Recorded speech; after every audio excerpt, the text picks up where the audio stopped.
You're watching WXOW in HD. This is News 19 Daybreak. Good morning and welcome back. Well, this week is National Retirement Week, and that can be a scary prospect for some.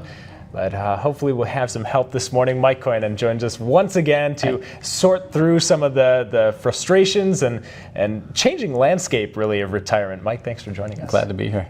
So what is it's different from when a grandparents retired, even parents retiring, things are going to look different. Yeah, it's changed a lot over decade to decade, generation to generation, and just 15 years being in the industry myself, I've seen a lot of changes.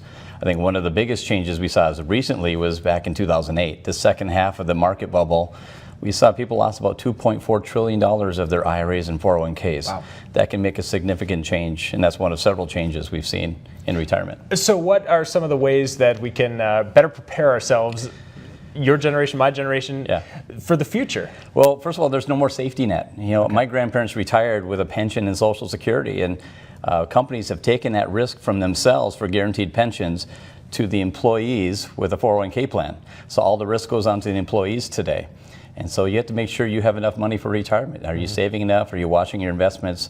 Are you maxing out your contributions? That's the key. So start taking advantage of that when your employer has that sign up and you're filling out all the paperwork, and part of that is the retirement contribution. Get at least that match. Absolutely. Get the match. How can just a percentage or one way or the other help? Well, start with what you can, and then I just recommend every time you get a raise, just keep increasing your contributions so you get to the maximum. You can contribute up to $18,000 for the younger individuals, and up to $24,000 a year in your 401ks for if you're a little bit older.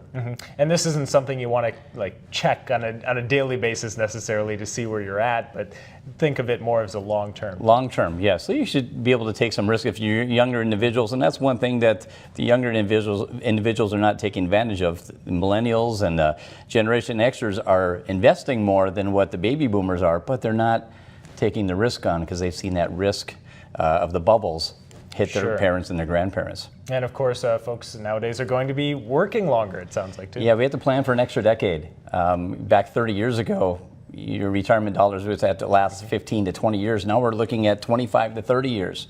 So we have to make sure we have enough money to last in retirement. I have a retirement calculator on my website at preserveyourdollars.com to make sure you have enough and you plan enough for retirement. Yeah, and of course, consult a professional like yourself if you have any questions about the changing landscape. Absolutely. It's almost impossible to do it on your own. Yeah. So you need some sort of help. Yeah. Pay down debt.